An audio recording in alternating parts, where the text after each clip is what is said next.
Good morning students. आज हम लेने जा रहे हैं SN1 अभिक्रिया के आगे का टॉपिक है। एक छोटा सा पॉइंट है, वो है इसकी क्रियाशीलता को किस प्रकार से प्रदर्शित किया जाता है, क्रियाशीलता कैसे दर्शाई जा सकती है। तो क्रियाशीलता के लिए हमें ना दो हैलाइड लेने हैं। एक हैलाइड लेना है जिसका नाम लिखा हुआ देखो आप, एलिलिक हैलाइड, कि भाई ये किस प्रकार से SN1 के लिए अभिक्रियाशीलता प्रदर्शित करता है। क्या कारण है कि एलिलिक हैलाइड SN1 अभिक्रिया प्रदर्शित करते हैं, ये सवाल बन सकता है। और एक सवाल आएगा अपने बेंजिलिक हैलाइड नाभिक स्नेही प्रतिस्थापन अभिक्रियाओं के प्रति अत्यधिक क्रियाशील होते हैं, इसका कारण बताइए। ये दो पॉइंट है अपने आज मुख्य रूप से। और अगर वीडियो ज्यादा लंबा हो गया तो हम आगे लेंगे नेक्स्ट वीडियो के अंदर विलोपन अभिक्रिया के बारे में, ठीक है। चलिए देखिए, अब इसमें क्या है ना, आप सबसे पहले एलिलिक हैलाइड की संरचना बनाइए। एलिलिक हैलाइड किसे कहते हैं, वापस रिपीट कर देता हूं, ऐसे हैलाइड जिसमें हैलोजन परमाणु उस sp3 संकृत कार्बन से जुड़ा होता है।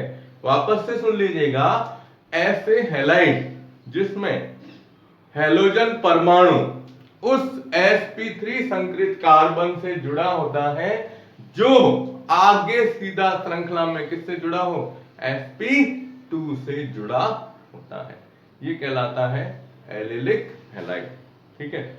अब बात आती है कि ये स्थायित्व क्यों है, मतलब इसकी क्रियाशीलता क्यों अधिकतम होती है। चलिए देखिए, सबसे पहले तो आप क्या करो, इसका सूत्र लिखिए। पहले अपन क्या करते हैं, 1 2 3, जैसे ये 4 कार्बन है और 4 कार्बन में एक जो कॉर्नर वाला कार्बन है, इस कार्बन से हमने हैलोजन जोड़ दिया, कोई भी हैलोजन है, तो अपन ने इसको प्रदर्शित कर दिया किसके द्वारा, X के द्वारा, ठीक है। अब ये है पास वाला कार्बन, ये क्या होना चाहिए, sp3 होना चाहिए, और ये आगे जुड़ा हुआ होना चाहिए किससे, sp2 से, तब ये क्या कहलाते हैं, एलिलिक हैलाइड। और sp2 का मतलब क्या होना चाहिए, डबल बॉन्ड होना चाहिए। चलिए अब अपन इसको पहले पूर्ण करते हैं। देखिए आप, सबसे पहले इधर कितने हाइड्रोजन आएंगे, 2, इधर भी कितने आएंगे, 1 आएगा। क्यों, क्योंकि ये आगे किससे जुड़ा हुआ है, डबल बॉन्ड से जुड़ा हुआ है। फिर आगे आइए, इधर देखो आप, कितने H आया, 1, और इधर कितने आ गए, ये 3 आ गए। ये है हमारे पास एलिलिक हैलाइड, ठीक है।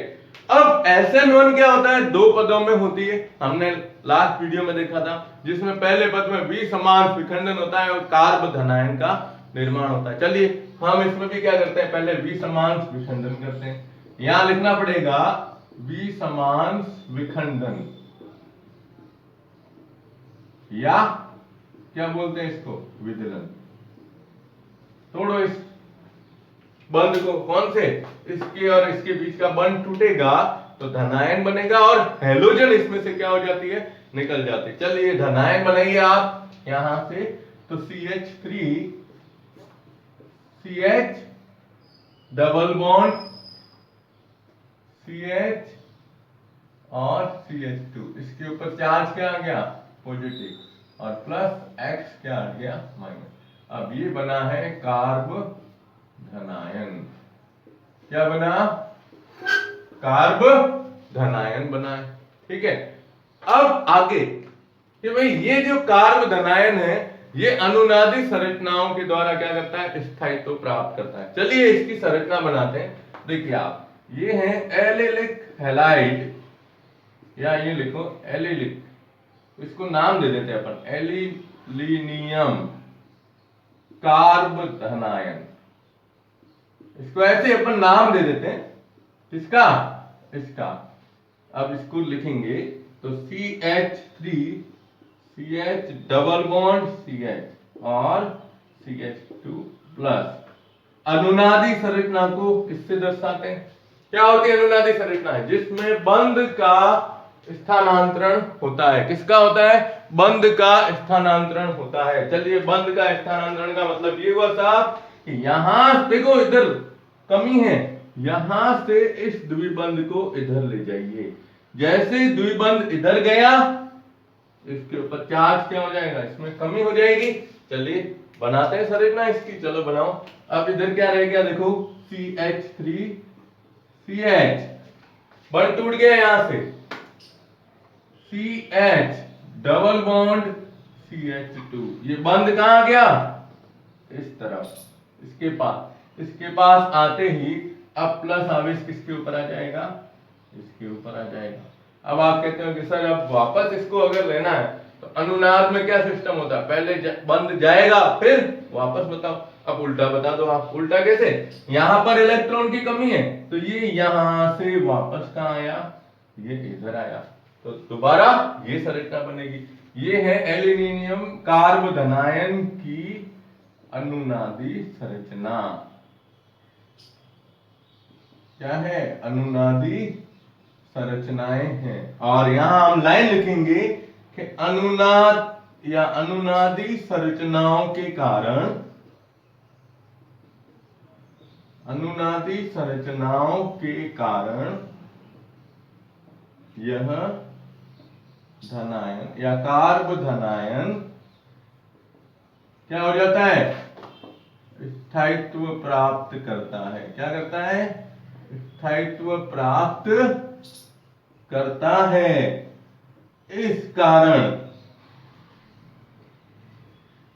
इसकी क्रियाशीलता क्या होती है, अधिक होती है। किसके प्रति होती है, तो हमने किसके लिए लिखा है, SN1 के लिए लिखा है। तो वापस सुन लीजिएगा कि इसमें एलिलिक हैलाइड जो होते हैं उसमें पहले विसमांश विखंडन होगा जिससे कार्ब धनायन बनता है, और ये कार्ब धनायन अनुनादी संरचना के कारण क्या होगा, स्थायित्व प्राप्त करता है। इसलिए SN1 अभिक्रिया के प्रति इसकी क्रियाशीलता अधिकतम होती है। याद रखिएगा, ठीक है।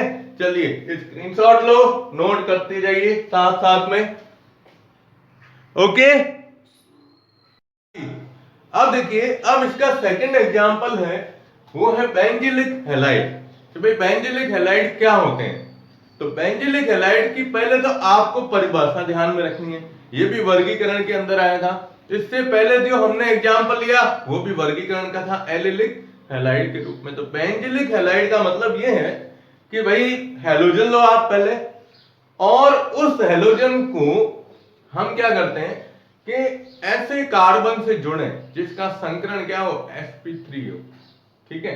और वह कार्बन सीधा आगे बेंजीन वलय से अगर जुड़ा हुआ रहेगा तो उसे हम नाम देते हैं बेंजीलिक हैलाइड। चलिए शुरुआत करते हैं इसकी। देखो सबसे पहले हम कार्बन लेते हैं वो, और इस कार्बन से हमने क्या जोड़ दिया, हैलोजन, ठीक है। और ये कार्बन आगे किससे जुड़ा हुआ होना चाहिए, बेंजीन की वलय से। ये हमने बना दी वलय, बेंजीन वलय होगी। अब इसका संकरण होना चाहिए क्या, sp3। कौन सा संकरण होना चाहिए, sp3 होना चाहिए। ये कार्बन क्या होना चाहिए, sp3 होना चाहिए। इसका मतलब अब हम इसमें केवल क्या करेंगे, इसमें हाइड्रोजन जोड़ के इसको बैलेंस कर देते हैं, और ये आ जाएगा इधर CH2 और X के रूप में। ये बन गया कौन सा यौगिक, बेंजीलिक हैलाइड। अब हम ले रहे हैं SN1 के प्रति क्रियाशीलता, तो SN1 के प्रति क्रियाशीलता का मतलब इसमें भी क्या होगा, विसमांश विखंडन की क्रिया होगी, और विसमांश विखंडन की क्रिया से ही हम इसमें धनायन बनाएंगे। चलिए आगे, तो यहां हम लेते हैं, अब आगे क्या बताएंगे इसके अंदर, विसमांश विखंडन या विदलन, जो भी चीज है। तो क्या होगा, ये बंद टूटेगा और हैलोजन हटते ही इसके स्थान पर ये बनेगा समूह। वलय ले लो आप, और इस वलय के अंदर इधर बता दो आप CH2, इसके ऊपर चार्ज क्या जाएगा, प्लस, और हैलोजन इसमें से क्या हो जाती है, निकल जाती है। अब इसका नाम आपको ध्यान में रखना है, इसका नाम है benzylic, benzylic carbonium. Ion, benzylic carbonium ion, ये इस यौगिक का नाम बना, ये सुना है।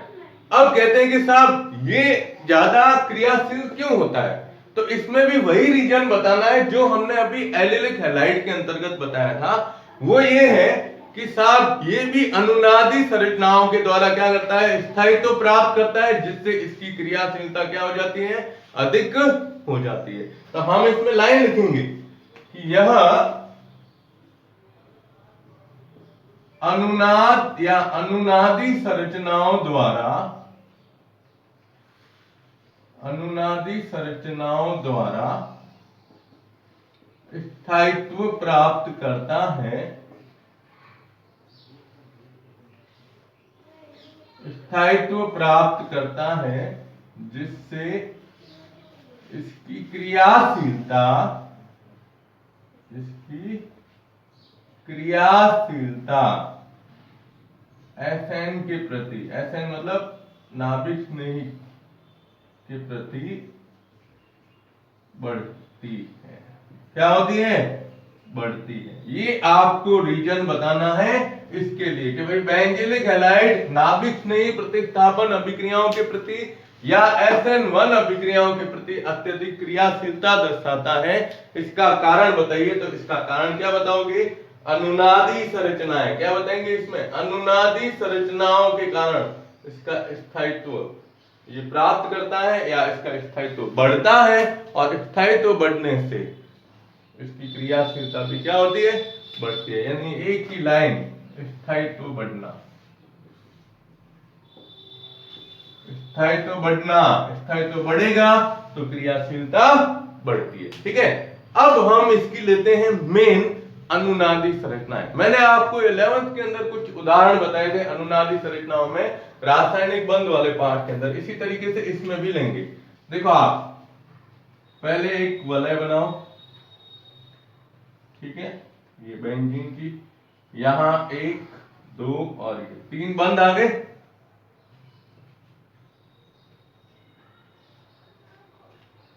ठीक है, और इधर अपने पास क्या है, CH2। अब इसके ऊपर आवेश क्या है, प्लस।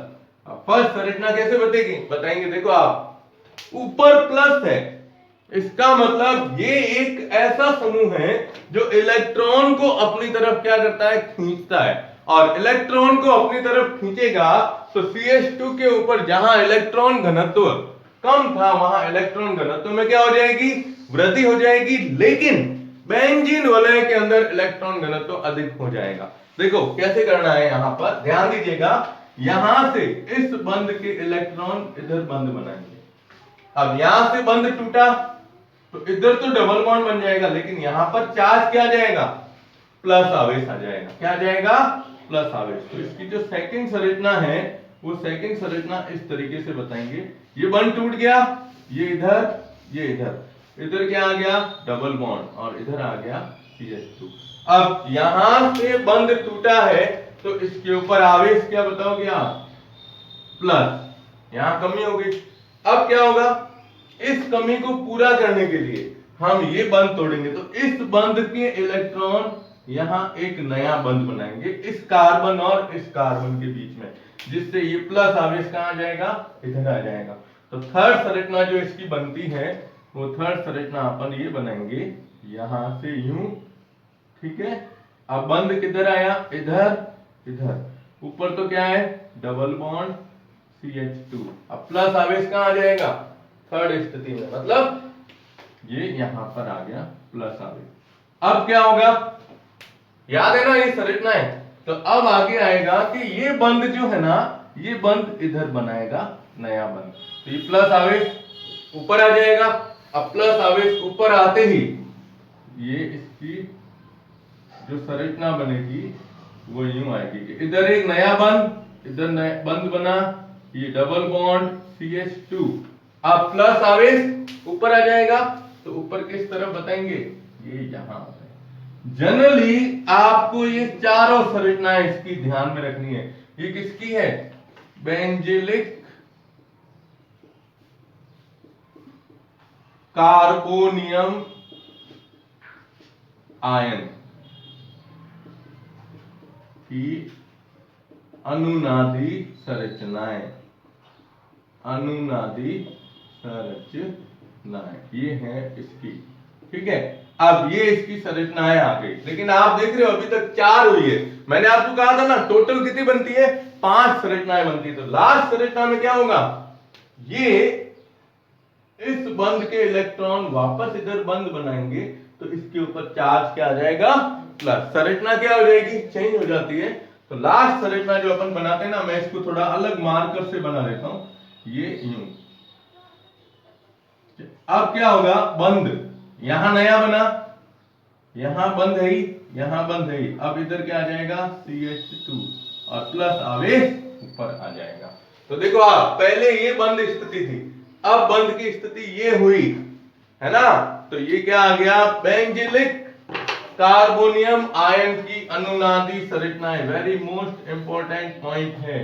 तो आपको इसका सेकंड नंबर ध्यान रखना है कि SN1 अभिक्रिया के प्रति इसकी क्रियाशीलता अधिक क्यों होती है, इसका कारण बताइए। आप इसका स्क्रीनशॉट ले लो। ओके, अब देखिए आप, अब तीसरा इसके अंदर पॉइंट है कि एरिल हैलाइड SN अभिक्रियाओं के प्रति, SN अभिक्रियाओं के प्रति बहुत कम क्रियाशील होते हैं। कारण बताइए। SN क्रियाओं के प्रति क्या होते हैं, बहुत ही कम क्रियाशीलता प्रदर्शित करते हैं। इसका कारण क्या है, ये आपको इसमें ध्यान में रखना है। तो SN अभिक्रियाओं के प्रति क्रियाशीलता को दर्शाने का कारण इसमें क्या है, देखिए आप, कम क्रियाशीलता का रीजन है। सबसे पहले आप एरिल हैलाइड का सूत्र बनाओ, ये वलय। अब मैं क्या करता हूं, इसमें बॉन्ड बता देता हूं, बेंजीन की वलय और ये हैलोजन है। ये क्या है, एरिल हैलाइड है। और एरिल हैलाइड के अंदर हम ये देख रहे हैं कि ना, हैलोजन समूह जो है, ये हैलोजन, ये जिस कार्बन से जुड़ा हुआ है, इस कार्बन का संकरण क्या है, sp2 है। ये कार्बन sp2 संकरित कार्बन है, ये वाला, ठीक है।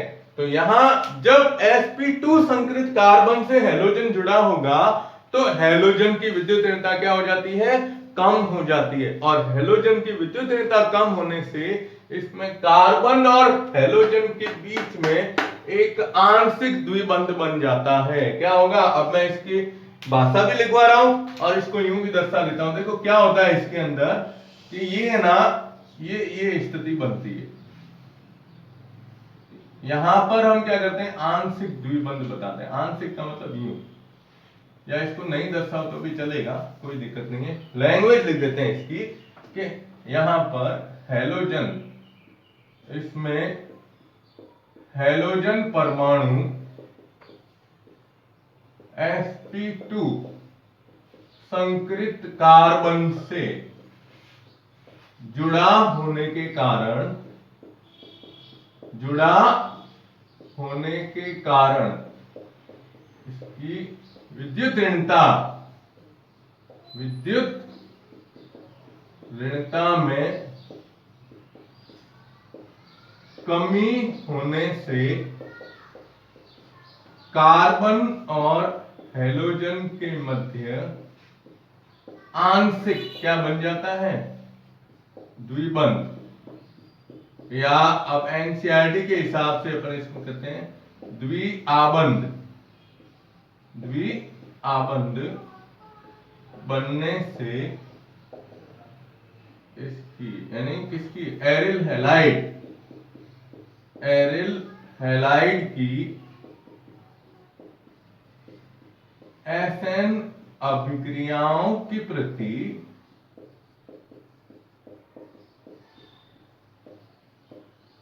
क्रियाशीलता क्या हो जाती है, घट जाती है। क्रियाशीलता कम हो जाती है। ये पॉइंट अपना क्वेश्चन इस तरह से परीक्षा में पूछा जाता है कि भाई ये एरिल हैलाइड जो है वो SN अभिक्रियाओं के प्रति बहुत कम क्रियाशील होते हैं, इसका रीजन बताइए। तो इसका रीजन आपको ये ध्यान में रखना है ए एक विद्युतीनता में कमी और आंशिक क्या बनता है, द्विबंध बनता है, इसके कारण ये स्थिति बनती है। तो पहला अपने था कौन सा, एलिलिक, सेकंड था बेंजिलिक और तीसरा आया एरिल हैलाइड के प्रति क्रियाशीलता। और चौथा सवाल जो है ना वो इन सबसे अलग है।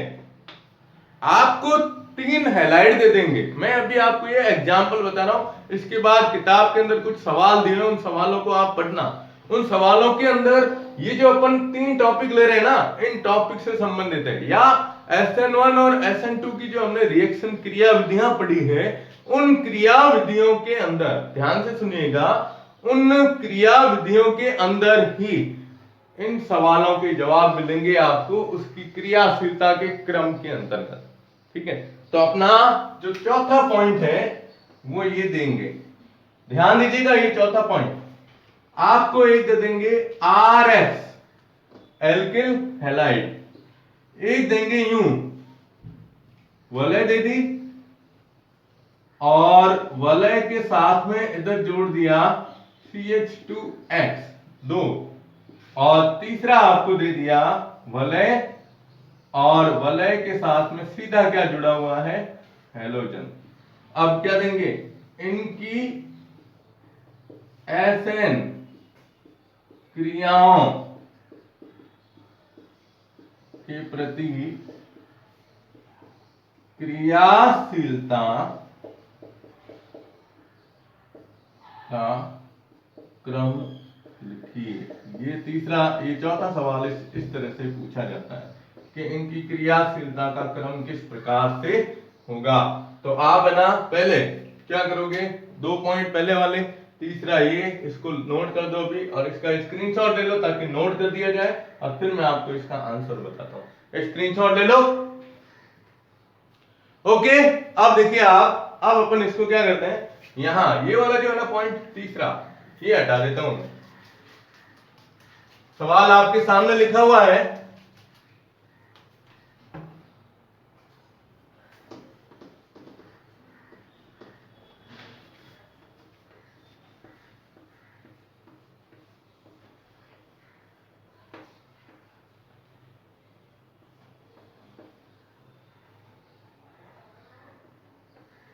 अब देखो आप, हमारे पास ये 3 नाम है।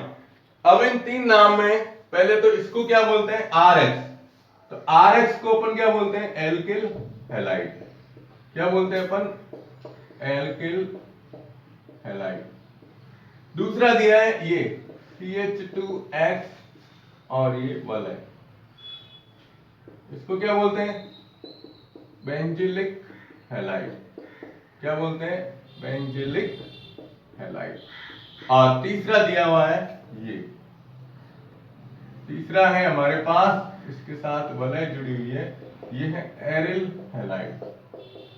ठीक है, अब आपको कह रहा है ये कि SN क्रियाओं के प्रति क्रियाशीलता का क्रम लिखिए। देखो आप, इसमें हमने अभी बताया कि एरिल हैलाइड जो होता है वो नाभिक स्नेही अभिक्रियाओं के प्रति या SN अभिक्रियाओं के प्रति सबसे कम क्रियाशील होता है। इसका कारण है इसके अंदर क्या था, कार्बन और हैलोजन के बीच में आंशिक क्या आ जाता है, द्विबंध आ जाता है। तो सबसे कम क्रियाशील जो होता है ना वो ये होगा,